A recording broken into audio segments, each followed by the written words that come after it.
नमस्कार, स्वागत है आप सभी का। आप देख रहे हैं एनएमएफ न्यूज, आपके साथ मैं हूं नमता चौधरी। हमारे देश में ऐसे कई बुद्धिजीवी हैं, सो कॉल्ड बुद्धिजीवी हैं, जो कई बार तुलना करते हैं बहुत सारी चीजों की चाइना के साथ। बहुत सारे ऐसे लोग भी हैं जो कहते हैं कि वहां का एजुकेशन सिस्टम देखो कितना स्ट्रांग है। कुछ लोग बजट पर सवाल उठाते हैं कि चाइना अपने टोटल जो उसकी जीडीपी है उसका कितना परसेंट एजुकेशन पर खर्च करता है और भारत कितना करता है, कंपेयर करते हैं। कुछ लोग कहते हैं कि वहां पर 99% लिटरेसी रेट है और भारत में देख लो। कुछ लोग ये भी तर्क देते हैं कि 9th तक की एजुकेशन वहां पर फ्री है और यहां पर देख लो। बहरहाल इन सबके बीच फिर एक और तस्वीर बताई जाती है कि देखो भारत कितना गंदा है और चाइना को आप देखो कितना साफ सुथरा, वेल ऑर्गेनाइज्ड, जबरदस्त वो देश है। आज हम बहुत ज्यादा कुछ नहीं, लेकिन कुछ ऐसी तस्वीरें आपको दिखाएंगे जो मेजर डिफरेंस आपको दिखाएंगी भारत और चाइना में, जो चाइना की पोल खोलेंगी, जो बताएंगे कि चाइना में मजदूर लेवल पर भी कैसे भेदभाव होता है। इस वीडियो को लास्ट तक देखिएगा क्योंकि आपके बहुत काम आएगी और वैसे सो कॉल्ड बुद्धिजीवियों को जवाब देना भी आप शायद इस वीडियो के बाद सीख जाएंगे। कैसे? पंकज प्रसून समझाएंगे। पंकज जी, जो लोग कंपेयर करते हैं, जो लोग कहते हैं कि चाइना से सीखना चाहिए, चाइना से हमें समझना चाहिए, लेकिन चाइना की जो अब वाली तस्वीरें सामने आई हैं, जो एक स्टूडेंट ने खोली हैं, जो एक स्टूडेंट ने बताई हैं, उसने तो चाइना का पूरा बंटाधार कर दिया। गंदगी वहां पर है, सड़े गले बीचेस वहां पर है। भारत तो लाख गुना बेटर है। चाइना कभी भी विदेशी सोशल मीडिया को अपने यहां अलाउ नहीं करता। जैसे न गूगल वहां चल सकता, न यूट्यूब चल सकता है, न ट्विटर चल सकता है। चाइना का अपना है और चाइना वही चीज दिखाता है दुनिया को जो वो दिखाना चाहता है।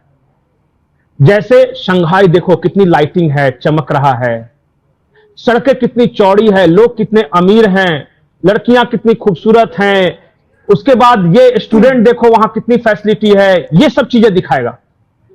अब क्या किया कि एक अमेरिकन स्टूडेंट था, उसने चाइना का जो प्रोटेक्शन फायरबॉल था ना, उसमें सेंध लगा दी और वहां से उसने दिखाना शुरू कर दिया चाइना की असलियत। भाई साहब, उसके बाद तो पूरा इंटरनेट पट गया।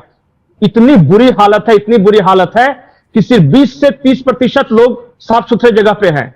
कोई गटर में रह रहा है, कोई कूड़े में से उठा के खाना खा रहा है दूसरों का फेंका हुआ। बेरोजगारी का आलम यह है कि लोग बंकर की तरह रह रहे, एक के ऊपर एक, एक के ऊपर एक। और उसने कहा कि द रियल चाइना, उसने ग्रामीण चाइना को दिखाया। और फिर इसके बाद जो एक के बाद एक तस्वीरें आने लगी और चाइनीज लोगों ने ही जो दिखाया, जैसे एक मजदूर है, वो बता रहा है कि जो जमींदार वहां के होते हैं उनको लाल हेलमेट दिया जाता है। जब भी देखिए आप कि कोई बड़ा बड़ा अधिकारी जो तस्वीर आएगी वो लाल हेलमेट का है, और जो मजदूर या सेकंड क्लास को तो उनको येलो हेलमेट दिया जाता है। और वो फर्क दिखा रहा है कि ये देखिए, लाला येलो टकराया, येलो में छेद हो गया। बोला कि गरीब लोगों के प्रोटेक्शन का कोई वैल्यू नहीं है वहां पे, वहां सिर्फ पैसे और कैटेगरी है। वहां मुझे ये नहीं पता था कि वहां भी कास्ट सिस्टम है, ये तो चाइना ने कभी बताया नहीं था। अब वहां बताया जा रहा है, वहां के लोग बताया कि यहां एक शान है, शान मतलब अपर क्लास, उसके बाद एक निंगो है, वो मिडिल क्लास है, और एक और है कोई जिसको वहां पे दलित कह सकते हैं। दलितों को फ्लैट नहीं दिया जाता वहां पे डोमेट्री टाइप का दिया जाता है, या फिर आप गटर वटर में खड़ा कर सकते हो, उन लोग को नहीं घुसने दिया जाता है प्रेमाइसेस में। बहुत गरीबी है वहां।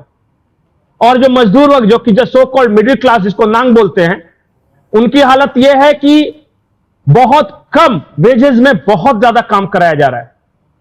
और चाइना जो आपको दिखाता है वो सिर्फ बढ़िया बढ़िया चीज दिखाता है। ये अब कल से पूरा चाइना की असली तस्वीर आनी शुरू हो गई। पूरा जैसे चाइना एक्सपोज, सिर्फ इतना टाइप कर लीजिए, चाइना एक्सपोज, और फिर देखिए। और अब चाइना को देख के करे ये इतना खराब, यहां तो जाने लायक नहीं है। और इसलिए वो बाहर के लोग को बुलाता भी जल्दी नहीं है, दिखाता भी नहीं, क्योंकि असली चीज दिख लेंगे। जब चाइना आप जाइएगा ना तो आपको स्पेसिफिक दिया जाएगा कि आप यहां से यहां तक ही जा सकते हैं, यही देख सकते हैं। भारत की तरह नहीं कि आके अंग्रेज कहीं भी घूम रहा है। अच्छा, तो एक बात बताइए, जब लिमिटेड एक्सेस है वहां पर बाहरी लोगों को और जितना वो इंफॉर्मेशन प्रोवाइड कराना चाहते हैं उतना ही वो प्रोवाइड कराते हैं, तो यहां वाले बैठकर ये कैसे कहते हैं कि चाइना से कंपेयर करो, चाइना से सीखो? हाँ, इतना जरूर मैं पूछना चाहूंगी कि स्कूल का स्तर ले लीजिए या यूनिवर्सिटीज का स्तर ले लीजिए, वो तो टॉप रैंकिंग है ना उनकी, वो गंदगी को आप अलग हटा दीजिए। वहां जो बहुत कंट्रोल्ड सिस्टम है और वहां जो स्कूल कॉलेजेस हैं और यहां से जो फर्क है, कल मैं एक कोचिंग वाले को देख रहा था, वो कांग्रेसी माइंड का है, वो कह रहा है कि चाइना अब 800 बिलियन खर्च करता है अपने एजुकेशन पे और भारत सिर्फ 400 बिलियन खर्च करता है। वो सिर्फ इतना ही क्लिप उसका हाँ, वायरल मतलब बजट को कंपेयर कर रहे हैं वो। हाँ, और उसको ये नहीं पता कि भारत में एजुकेशन कंकरेंट लिस्ट में है, मतलब सेंटर भी खर्च करता है फिर स्टेट भी खर्च करते हैं। वो सिर्फ सेंटर वाला 400 बिलियन बता रहा है और जो स्टेट खर्च कर रहे हैं उसको छोड़ दिया। चाइना में सिर्फ एक सेंटर सिर्फ खर्च करता है, उसका टोटल एग्रीगेशन 800 बिलियन है और भारत का सिर्फ केंद्र सरकार का 400 बिलियन है और बाकी राज्य सरकारों का अलग अलग बजट है। जब सारा कुछ जोड़िएगा, जब राज्य और केंद्र सरकार को जोड़िएगा तो अमाउंट के दृष्टिकोण से भारत 643 बिलियन रुपीस खर्च कर रहा है, चाइना 800 बिलियन रुपीस खर्च कर रहा है। ठीक है, अभी भी बहुत सारे लोग बोले कम है, लेकिन चाइना का जो बजट है ओवरऑल जीडीपी वो कितना है परसेंटेज में देखिएगा तो भारत भी 4% खर्च कर रहा है केंद्र सरकार और चाइना भी 4% खर्च कर रहा है और हमारा जो राज्य सरकार खर्च कर रहा है वो एक्स्ट्रा है। नहीं तो फिर तो सीखा जा सकता है, हम लोगों को सीखना चाहिए। बिल्कुल, हम भी 4% खर्च कर रहे हैं, वो भी, बल्कि हम तो 4 से ज्यादा कर रहे हैं क्योंकि स्टेट गवर्नमेंट भी दे रही है। लेकिन आप भी जानते हैं शिक्षा का स्तर क्या है।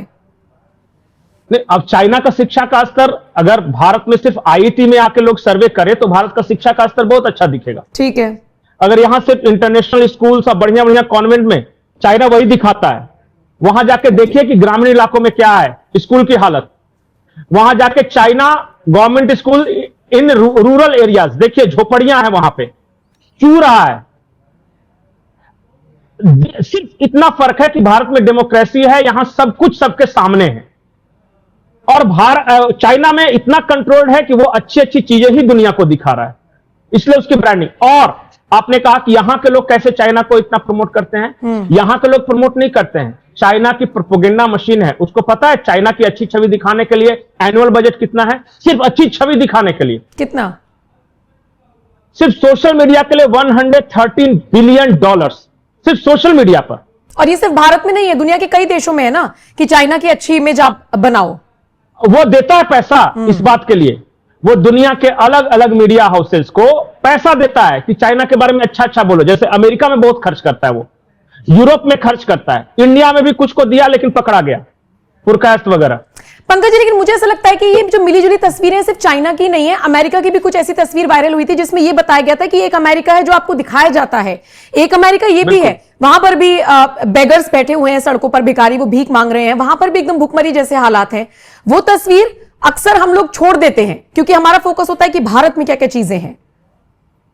अमेरिका में सबसे बड़ी दिक्कत है फेंटालिन ड्रग्स की। फेंटालिन बहुत मारक जहर है, उसको ज़ोंबी ड्रग्स बोलते हैं। अब क्या हुआ था कि चाइना को इन लोगों ने गुलाम बनाया अफीम वार को लेकर, ओपियम वॉर। ओपियम वॉर ये बोलते हैं कि चाइना के लोगों को इतना अफीम दिया, इतना अफीम पिलाए खिलाए कि वो सब अपने आप कमजोर हो गए। जब चाइना आजाद हुआ तो चाइना ने कहा कि बदला लेंगे हम यूरोप और अमेरिका से। उसने सबसे तेज जहर बनाया ड्रग्स जिसको बोलता है फेंटालिन, और फेंटालिन को वो अमेरिका और मैक्सिको और यूरोपियन बाजारों में भेजना शुरू कर दिया। आज यह है कि हर चौथा अमेरिकन फेंटालिन ड्रग्स का शिकार है, जो ज़ोंबी ड्रग्स उसको बोलते हैं। उसने कहा कि तुमने मेरे देश को बर्बाद किया था, मैं तेरे देश को बर्बाद करूंगा। और सबसे बड़ा वहां मीनांस ये है, आप वहां की जैसे ही थोड़ा सा अपर क्लास से नीचे जाइएगा आपको बहुत ड्रगिस्ट मिलेंगे और सब वो फेंटालिन वाले मिलेंगे। वहां पर तो लेकिन फेंटेनिल या फेंटेनिल है शायद, वहां पर तो बहुत कॉमन बिकता है। पंकज जी, हमारे यहां पर भारत में बिहार, पंजाब और अगर मैं गलत नहीं हूं तो बेंगलुरु, यहां पर 3-4 केस आए हैं ज़ोंबी ड्रग के, जिसमें वो जिसने ली है वो ड्रग, वो एकदम वहीं पे स्टिल रह गया, उसी स्टेट में रह गया जैसा वो था, और उसमें भी फेंटेनिल का इस्तेमाल बताया गया है। हालांकि उसने कुछ मिक्सचर किया है किसी चीज का, अभी उस पर रिसर्च चल रही है। एक चीज और सिर्फ फर्क इतना है कि अमेरिका में लोकतंत्र है तो जाके देख सकते हैं, बिल्कुल दिखा सकते हैं, तस्वीरें ले सकते हैं। भारत में जो भी कमियां हैं, खामियां हैं, खूबियां हैं, सबको दिखाई देता है। इनफैक्ट इंडिया में तो उल्टा है, हमारी खूबियों को कम और खास करके खामियों को ज्यादा एक्सपोज करके दिखाया जाता है। और यहां धंधे में बहुत सारे लोग तस्वीरें लेते हैं। पता है, एक वेबसाइट है जिसमें इंडिया की गरीबी की तस्वीर या खराब तस्वीर दिखाएगा तो आपको डॉलर्स मिलते हैं। वो यूरोप में बिकता है। वो आप अपना ओरिजिनल पिक्स, जैसे कि ट्रैक के किनारे कोई बच्चा कर रहा उसकी तस्वीर ले लीजिए, गरीबी अगर गंदगी में रहे उसकी तस्वीर, तो उसको पैसा पे किया जाता है और उसको वो सब प्रचारित करते हैं वहां पे। और चाइना में सिर्फ अच्छी चीजें, पता चल गया चाइना को कि उसका कोई नागरिक अपने यहां की बुराइयों को अगर एक्सपोज कर रहा है, दिखा रहा है, तो फिर उसकी सजा मौत है वहां। हमारे यहां इस तरह की कोई बात नहीं। इसलिए अभी जो चल रहा है वहां पे, पूरी दुनिया में आज तक कैसा दिखाते थे चाइना का, जब भी कोई वीडियो आपने देखा हो तो कैसा दिखाता है, बढ़िया। अब कल से लेके सोशल मीडिया पे चाइना एक्सपोज, सिर्फ इतना टाइप कीजिए और फिर मजा आ जाएगा आपको। वहां के अलग अलग जगहों की अब तस्वीरें आनी शुरू हो गई और अब दुनिया कहने लगी कि भारत जैसे देश तो बहुत बेहतर है, बहुत बेहतर उनके मुकाबले। कम से कम हम जो हैं वो तो हैं ना, सबको को पता है। वो जो हैं किसी को पता ही नहीं। और फिर रैंकिंग तो आपको पता है, चाइना की मीडिया की रैंकिंग भारत की मीडिया से ज्यादा अच्छी है, जबकि वहां कोई कुछ दिखा नहीं सकता, सुना नहीं सकता। तो रैंकिंग जाए भाड़ में। यहां तो पाकिस्तान और अफगानिस्तान से भी खराब रैंकिंग देके रखा है, तो क्या करें। बिल्कुल। तो वो तो अमेरिका को जो या यूरोप को जो अच्छा लगेगा वो रैंकिंग देता है। 4 गोरों ने फैसला कर लिया कि अच्छा, इंडिया बहुत अच्छा प्रोग्रेस कर रहा है, इसका happiness index, press freedom index सब डाउन करो, लिख दो कि दुनिया में सबसे खराब है। तो उनके लिखने से क्या होता है, हमें पता है ना कि हमारे यहां क्या है। तो इसलिए बहुत ज्यादा परवाह नहीं करनी है। यह डिस्कशन इसीलिए कि आप सभी दर्शक जो भी सोशल मीडिया से जुड़े हुए हैं, ट्विटर चलाते हैं, फेसबुक चलाते हैं, इंस्टा चलाते हैं, वहां सिर्फ 2 वर्ड टाइप करने हैं, चाइना एक्सपोज, और फिर देखिए और फिर बताइए कि भारत की स्थिति। कल मैं देख रहा था एक कुत्ता जिंदा खा रहा है, जो बच्चा वॉर्म में रहता है ना, महिलाओं के वॉर्म में, वहां निकाल के बाजार में खुलेआम बिकता है। इंसानी बहुत बुरी हालत है, बहुत बुरी हालत है। ठीक है, बहुत बुरी हालत है और वो पता चलना चाहिए। दोनों तस्वीर, सिक्के के दोनों पहलू सामने होने चाहिए।